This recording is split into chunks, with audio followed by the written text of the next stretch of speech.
Good morning, everyone.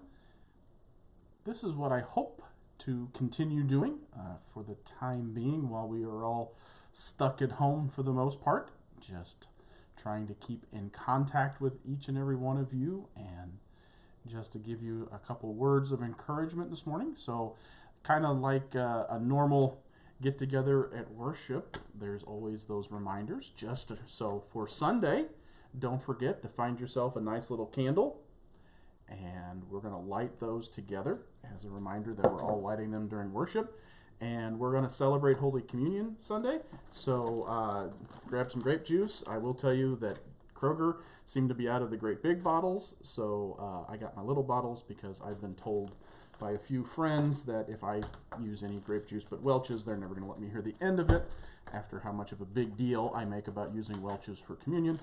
And then if you don't want to get that whole great big loaf of sweet Hawaiian bread, there is the individual sized ones like these, and you can give one to each person, although I know some of our youth may eat more than one just because they're really tasty. So just a couple reminders there. Secondly, if you haven't gotten a phone call from someone at the church just checking up on you and just to talk for a little while, let me know. We want to be able to make sure that everybody's being in contact with each other, and I cannot thank the people calling enough for their help with that. It is a wonderful service to each other. The third thing is, if you happen to have a tablet or cell phone that you are pretty comfortable using and want to try something else that's kind of new, I want to encourage you to download an app called Zoom, Z-O-O-M, and the name of the company is actually correct. It's called Meet Happy, and it is a teleconferencing app, and we're going to try and do some stuff with Zoom that I think you'll enjoy. The first thing I kind of got up my sleeve is we're working on a way to have Marion Smith be able to play the piano or maybe some other instrument for us, and we're all going to sing along while she does that. And because it's a teleconference, we'll be able to see and hear each other. Now, if that makes you uncomfortable, just keep in mind that it is possible to mute your microphone, but we'd really love to hear all of you, so I'll get you some more information on that as it is forthcoming. So Zoom, Z-O-O-M, is the name of the app. It's easily available in both the Google Play Store and the iTunes App Store. And if you happen to be just on a computer with a camera, you can get on Zoom that way. You can also get on Zoom with a computer that doesn't have a camera and just listen. Most laptops, for example, have built-in microphones and speakers. If you have a desktop that just has speakers but no mics, we won't be able to hear you, but you'll be able to hear us. So if you need help with any of that, please contact me. I'd be more than happy to help you with that. And so that's the kind of the announcement thing. So there's the candles, the bread and juice for Sunday. Get Zoom if you can. If nobody's called you, let me know. Oh, one other feedback question. This time, I'm not using the microphone that I had hooked up for Sunday. I wanted to do 2 different videos and see what you all thought of the sound quality. If you can tell a difference, let me know. If you can't, I'll assume it doesn't matter which way I do this. So the last little bit that I wanted to go over to just talk to you about for just a moment was this whole idea of exiles, about being displaced, being out of our routines and out of our norms, because by now we're getting close to 2 weeks, a week of being on the shelter-in-place order from the governor, and we're all going a little stir-crazy, I imagine. So I was thinking, what would be an interesting topic from the Bible that we could think about and discuss together? And my first thought was to do some basics of the faith, and I'm like, all right, be a little more creative than that. And then I realized that there are a bunch of people whose lives are recorded for us in the Bible who at some point in their lives or another found themselves as exiles.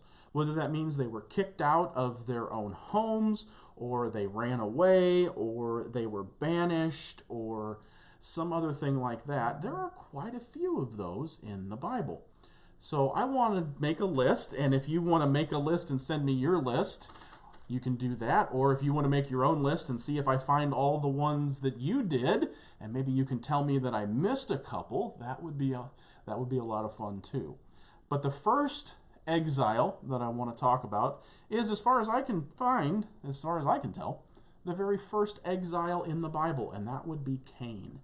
We read in Genesis chapter 4 that after Cain had killed Abel, God punished him and told him that the ground would no longer grow produce for him, and that he would be banished away from people. And Cain said to God, "This is more than I can bear, and when people come and find me, they're going to kill me." So God puts a mark on Cain, which has spawned all kinds of interesting variations in some recent literature and some recent shows. And so Cain has given this promise that if anyone kills him, that God will avenge him. And then Cain went away from the presence of the Lord and settled in the land of Nod, east of Eden. Genesis 4:16. So we see here that Cain does this horrific act. He murders his brother out of jealousy, and then answers God's question of "Where is your brother?" with another question of his own, which is, "Am I my brother's keeper?" And the answer he got wrong was absolutely yes, you are. But that's a whole nother conversation. So we see that Cain, as an exile, still finds himself wrapped in God's grace. Because Cain, first recorded murderer in the Bible, realizes that it's not going to be a whole lot of protection for someone to come from his family and kill him back to avenge Abel. But God, being merciful, puts a mark on Cain and says, "No, this will protect you." So even as we find ourselves in self-imposed exile, you'll notice I'm still sitting at my kitchen table. I might move to my office here in a few days. I did some housework on that. And we find ourselves wondering, when will our exile ever end? We don't know. Hopefully soon. Hopefully we get to worship together for Easter, but we're going to listen to what the experts tell us about what this pandemic is doing. And we're going to continue to be exiles until we know that we can be together and worship together safely. But even in the midst of all of that, we find ways where God's grace is wrapping us. Even in this time, we find people to talk to on the phone. We find new ways of communicating together. We discover that maybe some of these technology ideas are a little better for what we thought than we thought they were. Whatever the case may be, we know that this is not a time where God has abandoned us. It's not a time where we're alone, but it's just a time to be in a little different place. We're still in the season of Lent. We're still in a time of spiritual wandering, of self-reflection, and this time of exile is actually a really good time to do some of that. But this morning I just wanted to touch base with you all, let everybody know what's going on with some of that other stuff. And just to remind you that even when someone did something as awful as murder their own brother, even in that story, we find that God's grace is ever present. So I will talk to you soon, and a few more reminders and things like that, and we're going to try and keep doing some new stuff. But wherever you are, just know that God loves you, that God's presence is there with you, and that you're not alone. We're all just a phone call away. Have a great day, and bye.